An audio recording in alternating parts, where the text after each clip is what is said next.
Le parc marin a été à la genèse de ce projet, le projet Netconche. Suite à un état des lieux de zone d'accumulation de plastique, finalement, on a fait un travail d'inventaire et on a identifié donc 12 bancs conchilicoles plus ou moins abandonnés sur lesquels on s'est rendu compte qu'il fallait absolument avoir ces actions de nettoyage.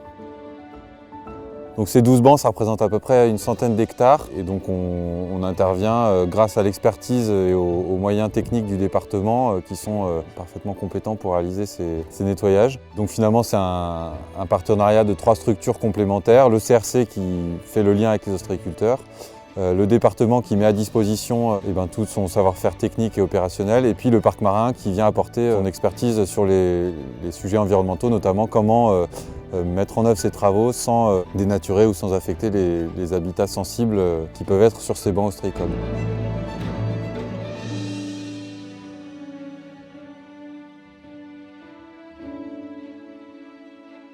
Donc, le service dragage du département de la Charente-Maritime est en charge des travaux opérationnels de l'opération Netconche.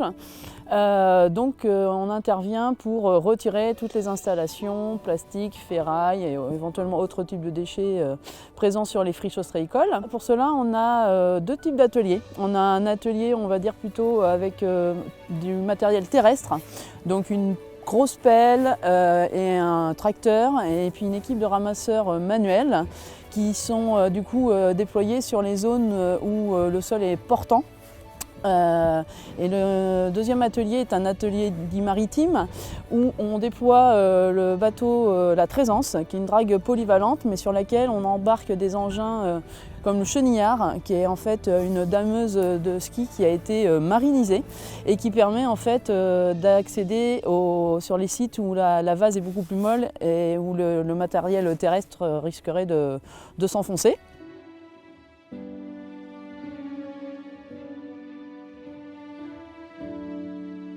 Les principales caractéristiques d'un chantier comme celui-ci, c'est le tri des déchets, parce qu'on doit absolument séparer les matériaux ferreux des matériaux plastiques pour après qu'ils soient retraités dans des filières adaptées pour chacun d'entre eux. Autre enjeu sur zone, c'est l'adaptation aux conditions de marée. On travaille du coup uniquement qu'une semaine sur 2, on va dire, pendant les malines, donc les phases de gros coefficients de marée, pendant des phases d'à peu près 4 heures autour de la marée basse.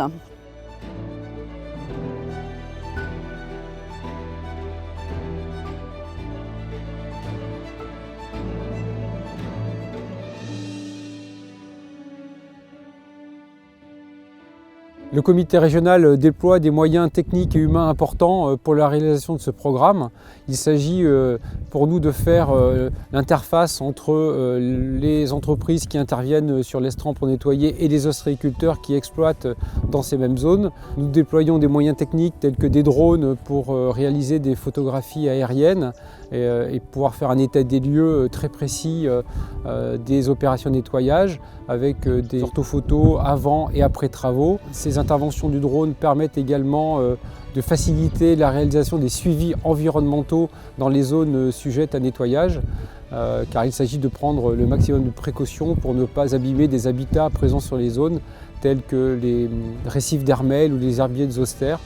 Donc tout ça est fait avec beaucoup de rigueur et d'attention portée à l'environnement.